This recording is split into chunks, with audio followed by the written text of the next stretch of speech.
je tiens juste à préciser que ce topo a été fait grâce à une collaboration avec l'équipe le service d'hémato du CHU d'Oran, le docteur Sfaoui, avec laquelle on a beaucoup travaillé, et le docteur Dave, notre expert en cardiologie. Alors, l'amylose cardiaque, qu'est-ce que c'est? C'est une CMH qui est encore mal connue. Il y a des gens qui diront que c'est une CMH, d'autres non, que c'est seulement une pseudo-hypertrophie. Alors, c'est une maladie de système rare qui est caractérisée par le dépôt extracellulaire de protéines fibrillaires insolubles, principalement dans le rein, le cœur et le système nerveux central, qu'elle engage le pronostic qu'en fait, lorsqu'elle atteint le cœur, ça devient une pathologie grave, de mauvais pronostic. Et bien entendu, son diagnostic précoce va venir permettre d'éviter la survenue de complications et d'améliorer la survie du patient. Alors rapidement, on a plusieurs types d'amylose en fonction de la nature biochimique de la protéine amyloïde. Pour le cœur, on en décrit deux, les plus fréquentes. On a l'amylose AL qui représente 60% des cardiomyopathies amyloïdes, et puis l'amylose à transthyrétine. On en décrit deux types. La sénile, qui est en fait le dépôt de transthyrétine dite sauvage, et puis l'héréditaire, qui est dû au dépôt de transthyrétine mutée. Alors, ce dépôt amyloïde au niveau du cœur va venir atteindre le tissu interstitiel, le système conductif et aussi les artères coronaires, expliquant ainsi l'absence de signes cliniques spécifiques de cette pathologie et le retard diagnostique. Donc nous pouvons avoir une insuffisance cardiaque par cardiomyopathie restrictive, comme des troubles de rythme ou de conduction, mais encore une ischémie myocardique en cas d'insuffisance amyloïde du réseau coronaire. Alors, place de l'IRM.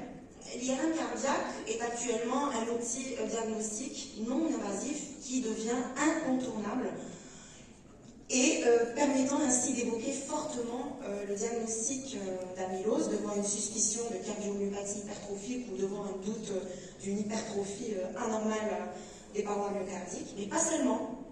Elle permet également de préciser le pronostic et de venir établir et stratifier le risque et tente actuellement de typer l'amylose grâce aux nouvelles techniques qu'on va voir maintenant.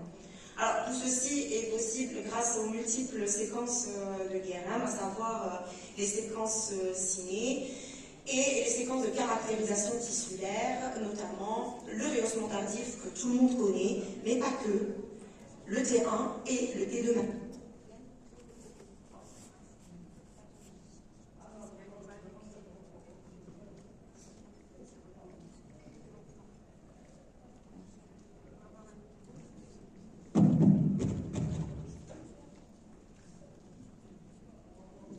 Oui. Alors, rappelons-le, l'IRM cardiaque est le seul examen non invasif qui permet d'avoir une caractérisation tissulaire, inflammatoire, de prise de contraste et aujourd'hui le mapping. De nombreux avantages rapidement, c'est un examen qui est non invasif, qui vient en fait affiner le diagnostic de l'échographiste en cas de CMH ou d'hypertrophie ventriculaire gauche inexpliquée ou limite. On sait très bien que les signes cliniques en échographie sont typiques, mais malheureusement uniquement dans le stade très tardif où vous avez les signes cliniques typiques. Lorsqu'il y a un diagnostic précoce, le diagnostic devient plus difficile.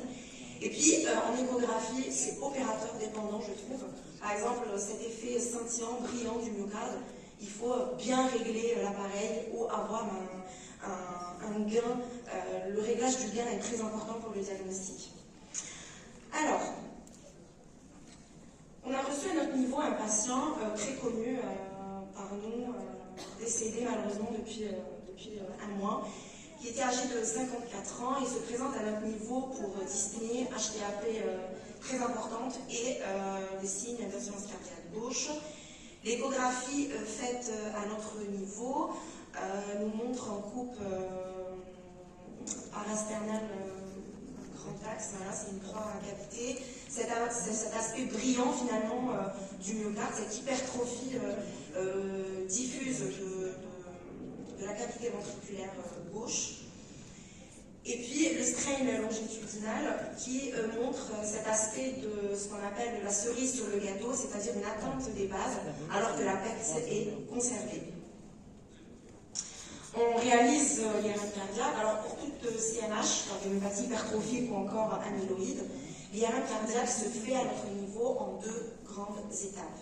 Donc la première, très ressemblante à l'échographie, qui est l'analyse des critères morphologiques. Ce sont des séquences cinées dans les différents plans de l'espace qu'on va voir.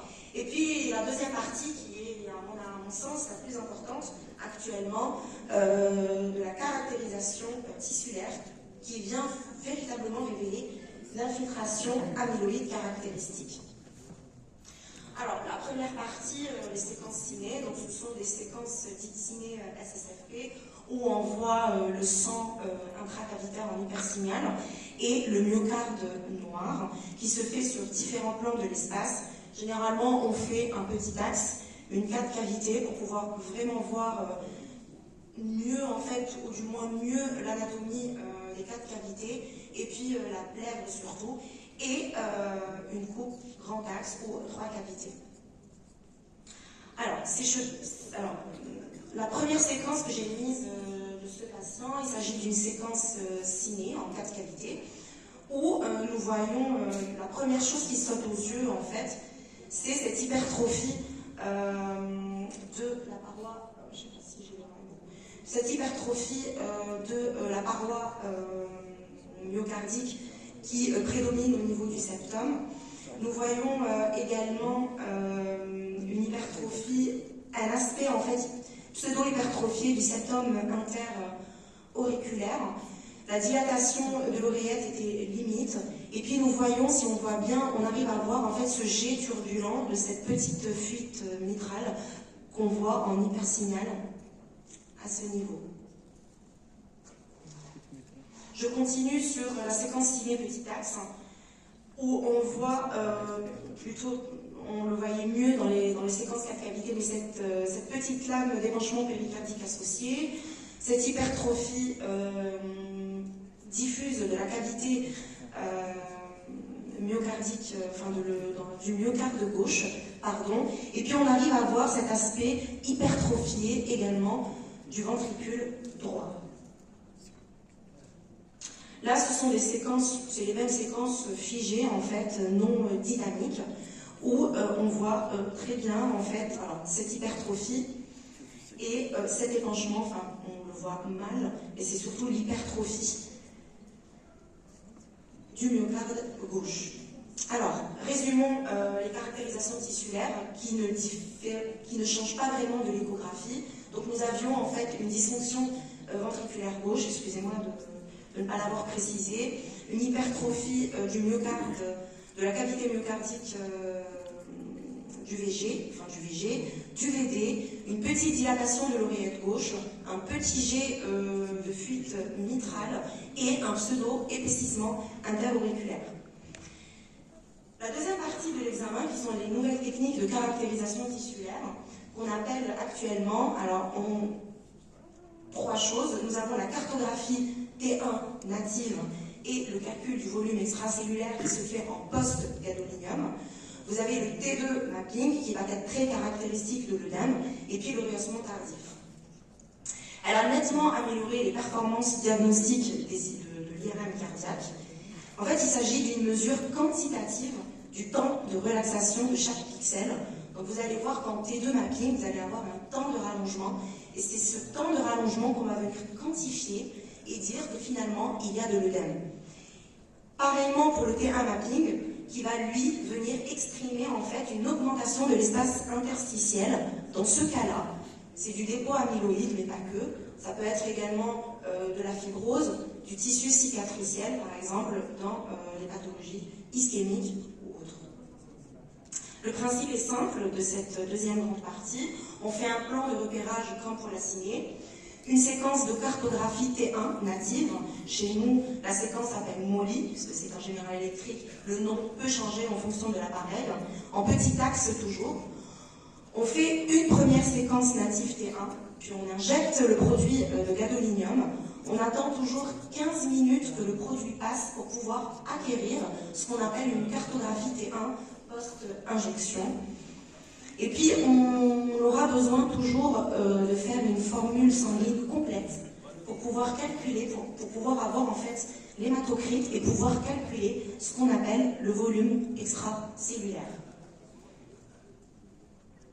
Chez ce patient, le T2 mapping était très augmenté, on l'a estimé à 62 millisecondes, donc on conclut d'ores et déjà qu'il y a beaucoup d'œdème. Alors vous voyez bien que le ROI est placé au niveau du septum interventriculaire. On triche toujours parce qu'on met plein de ROI, et là où il y a la valeur la plus élevée, c'est celle qu'on retient, mais généralement, il n'y a pas de secret. Hein. C'est là où il y a l'hypertrophie est la plus importante, où on va trouver le taux d'œdème plus important. Alors, ensuite, la deuxième partie, c'est T1 mapping native. Et là, on va placer des ROI pareils que pour le T2 mapping, et on voit clairement chez ce malade où nous avons des T1 mapping augmentés, largement au-dessus de 1200 millisecondes. Pour le rehaussement tardif, nous avons deux parties, surtout pour cette pathologie qui est très caractéristique, ce qu'on appelle le TI-scout.